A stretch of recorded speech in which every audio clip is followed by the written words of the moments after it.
ถ้าในกรณีที่ทุกคนลืมรหัสเข้าสู่ระบบของ XRTrade แล้วทุกคนจะเฮ็ดแบบใดสำหรับคลิปนี้เดี๋ยวคอยจะสอนวิธีการเปลี่ยนรหัสเข้าระบบของ XRTrade ในปี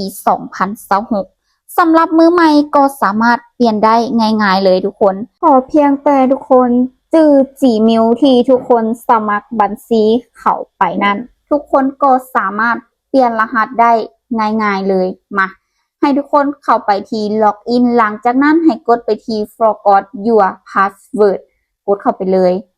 เมื่อเราเข้ามาในหน้าต่างของตัวนี้แล้วระบบจะให้เราป้อน Gmail ใส่ Gmail ตัวนี้จะเป็น Gmail ที่เราสมัครบัญชีของ XRTrade นั่นเองเดี๋ยวเรามาป้อน Gmail ใส่นำกันเลยถ้าเรากรอก Gmail แล้วทุกคนให้มากดใส่ด้านลุ่มเลยเส้น Gmail นั่นเองเนาะกดเข้าไปเลยหลังจากที่เรากดเข้าไปแล้วเนาะรหัสของเราเนาะจะส่งไปทาง Gmail เดี๋ยวเรามาเข้ากล่อง Gmail น้ำกันให้เรากด refresh บัตรหนึ่งแล้วจะเห็นข้อความเด้งเข้ามาจะเขียนว่า forgot your password เราลืม password หรือบ่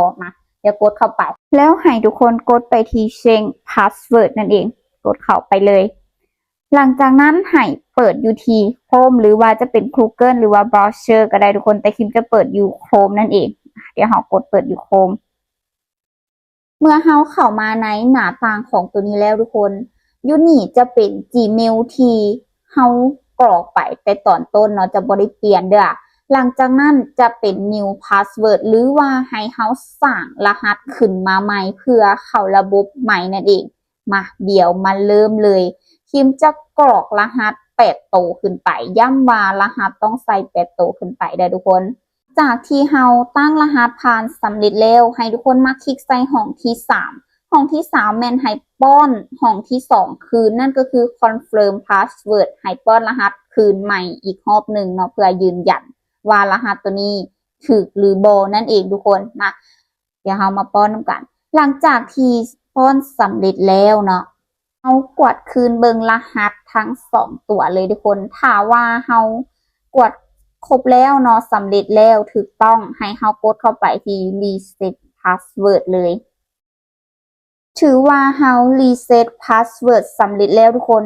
เมื่อเราได้รับข้อความแจ้งเตือนเข้ามาก็ถือว่าสำเร็จหลังจากนั้นให้ทุกคนมาลองป้อน Gmail กับรหัสที่เราสร้างขึ้นมาใหม่ป้อนเข้าไปในระบบของ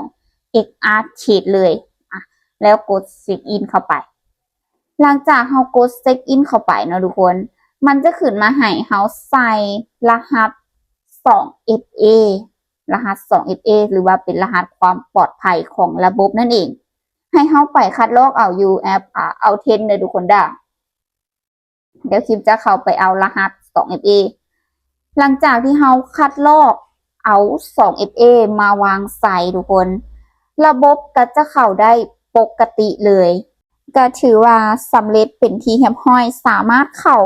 ระบบได้ปกติเลยทุกคนรอบหน้าถ้าจะเปลี่ยนรหัสใหม่ก็เพียงแต่เฮ็ดตามขั้นตอนเก่าเลย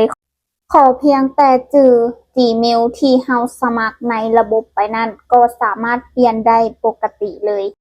ฝากทุกคนกดไลค์กดติดตามกันไว้เพื่อจะได้อัปเดตคลิปใหม่ๆแล้ว